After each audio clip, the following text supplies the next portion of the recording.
Bienvenidos a Milenio Mercados en Perspectiva, aquí como todas las semanas con el licenciado Jorge Gordillo, director de Estudios Económicos de Cibanco, y su servidor Manuel Somoza para platicar con ustedes de temas económico-financieros en México y en el mundo.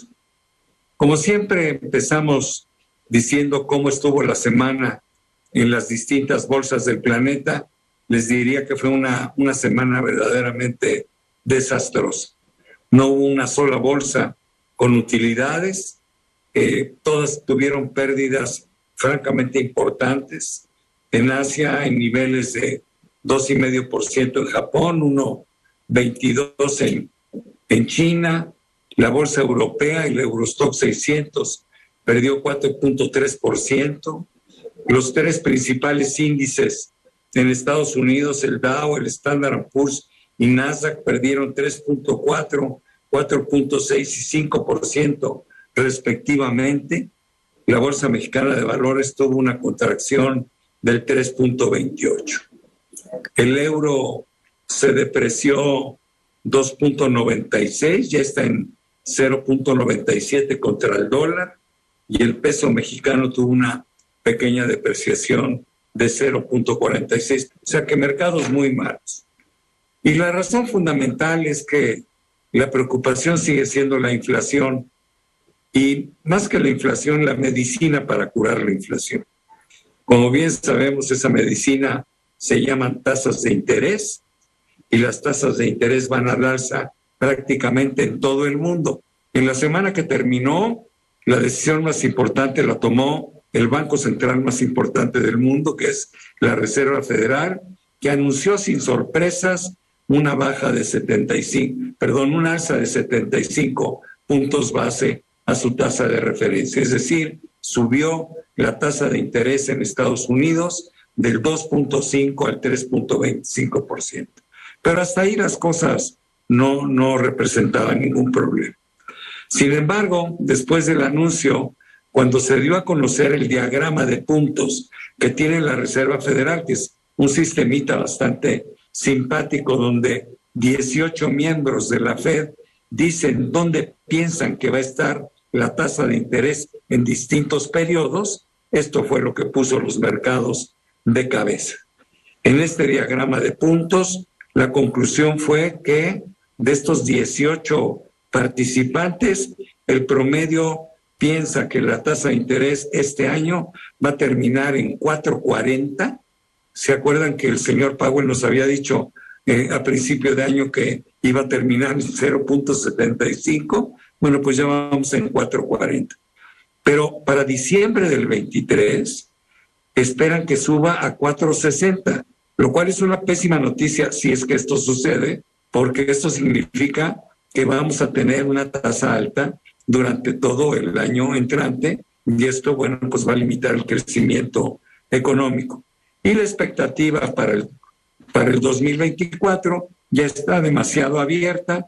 Unos piensan que puede ser del 4,3, otros del 3,3. Al final yo creo que esa es de poca importancia, porque al estar tan abierta quiere decir que no nos está dando un indicativo muy preciso, pero sí son muy precisas las expectativas de cierre para diciembre del 22 y diciembre del 23. Además, el señor Powell hizo clara evidencia de que a él lo que le importa es dominar la inflación, no le importa si esto afecta el crecimiento económico, que por cierto estaba esperando un 1,7% de crecimiento para este año y un 1,2% de crecimiento para el año entrante, con una recesión ligera en el 2023, pero enero-diciembre sería un año de números negros. Eso es lo que yo pude entender de todo el mensaje. Estoy seguro que el licenciado Gordillo tiene un análisis más fino de lo que esto significa. Adelante, Jorge, por favor. Gracias, Manuel. Efectivamente, estábamos esperando esta reunión. El mercado se había cargado después del dato de inflación de agosto menos bueno de lo que esperábamos. Se había cargado un aumento de 75 puntos base en la tasa de fondeo de Estados Unidos, Y sí se dio, pero lo que nos sorprendió, como dices, son las expectativas de los miembros de la Fed. O sea, lo que están haciendo evidente es que están concediendo que la inflación estructural, la inflación que está ya más metida en la economía, no la que depende tanto de los commodities o de las gasolinas, la que está en la economía, le va a costar mucho trabajo disminuir, está todavía muy presionada, porque hace unas semanas todavía creíamos que ya en las siguientes reuniones a lo mejor ya serían marginales los aumentos. Y esto significará, con estas expectativas que nos acaban de decir, que la reunión que tengan en noviembre vuelva a ser otro aumento de 75 puntos base, nos peguemos en 4% ya en Estados Unidos en noviembre, y bueno, puede alcanzar el 4,5% a final de año y pueda seguir aumentando en el primer tercio o la primera mitad del próximo año. Totalmente de acuerdo. Yo lo único que quisiera agregar es que, bueno, este sistema de puntos y estas expectativas son eso, expectativas, pero finalmente son datodependientes. Va a ser muy importante ver la inflación del mes de septiembre en Estados Unidos, ver la inflación de octubre y ver si es congruente el esquema que se presentó ahora con las nuevas inflaciones que vayan saliendo. Entonces, yo no me precipitaría mucho en decir esto es algo definitivo, va a suceder porque va a suceder, ¿no? Evidentemente le veo riesgos, veo dificultades, pero también tengo la esperanza de que hay cosas que pudieran mejorar y que evidentemente no se están tomando en cuenta. En Europa las cosas están muy difíciles. Europa sí viene en picada, la economía europea.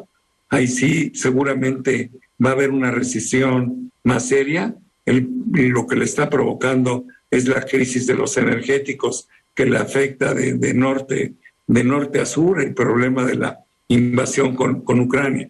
Los bancos europeos han reaccionado a esto, ya reaccionó el Banco de Inglaterra incrementando las tasas, seguramente hará lo propio nuevamente el Banco Central Europeo, bueno, hasta el Banco Suizo subió la tasa de interés. Y también tenemos casos como el de Japón, donde la inflación sube al 3%, pero el Banco de Japón se niega a subir la tasa de interés. Y para mejorar el valor del yen, que se ha devaluado demasiado y esto encarece sus importaciones, pues prefirió intervenir el mercado cambiario y mejorar la cotización del yen. Pero yo creo que esas intervenciones a largo plazo no funcionan y van a tener que hacer algo mucho más estructural. No sé si quieras agregar algo de Europa, mi querido Jorge. Bueno, sí.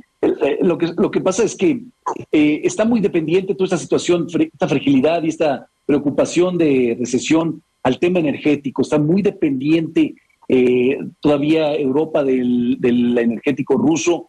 Y entonces, hasta este momento, decimos, bueno, cuando se resuelvan las cosas en Rusia, la economía europea puede recuperarse rápidamente, puede bajar su inflación y entonces salir de esta crisis profunda. El problema es que la situación en Rusia no mejora. La situación con Ucrania por momentos se olvida en los mercados, pero por otros momentos vuelve a recrudecerse, cual nos hace pensar que esta situación se puede profundizar todo lo que resta del año y por supuesto esto es lo que recrudece en la situación en Europa, que difícilmente se va a mejorar en meses.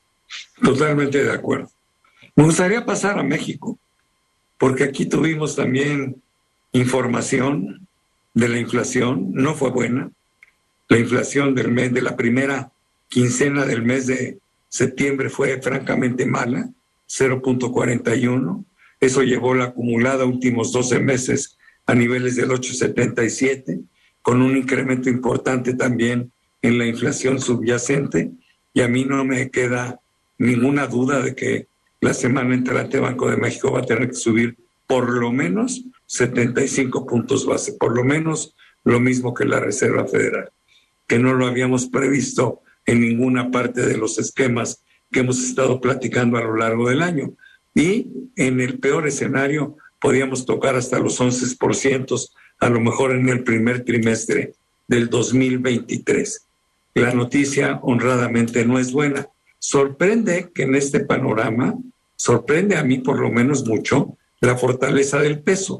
Yo sé que el peso está fuerte porque es un tema de flujos, porque no tenemos déficits importantes, porque el gobierno mexicano tiene muchos más dólares de los que necesita, porque no tenemos déficits que cubrir, pero de todas maneras, cuando ves que se está devaluando el yen, que se está devaluando el euro con respecto al dólar, pues me parece un poco extraño que el peso se mantenga tan fuerte.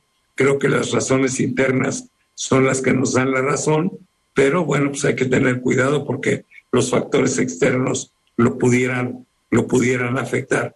Y sobre todo, el futuro hacia adelante, bueno, pues esta inflación y estas tasas de interés van a presionar seguramente las finanzas públicas, no al grado de que tengamos un tema complejo de tipo de cambio ni ni el año entrante. Simplemente quiero decir que esto va a presionar las finanzas públicas por los incrementos en los costos del financiamiento de la deuda y de otras cuestiones. No sé qué pienses, mi querido Jorge.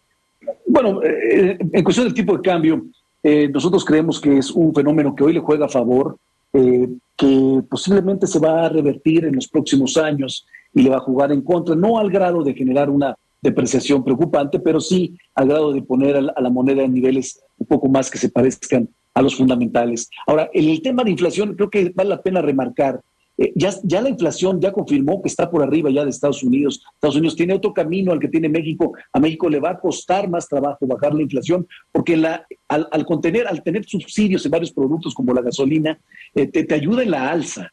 Pero en la baja se genera un tema político porque ya no bajas tú los precios de la gasolina porque te perjudican las finanzas públicas. Y entonces en las bajas de los precios ya te das cuenta que no jugaste con el mercado, y entonces la sensibilidad de la inflación te juega en contra a la hora de recuperar la inflación. Eso provocará que Banxico tenga un problema adicional a la hora de contener la inflación hacia adelante. Bueno, pues se nos acabó el tiempo, Jorge, muchísimas gracias.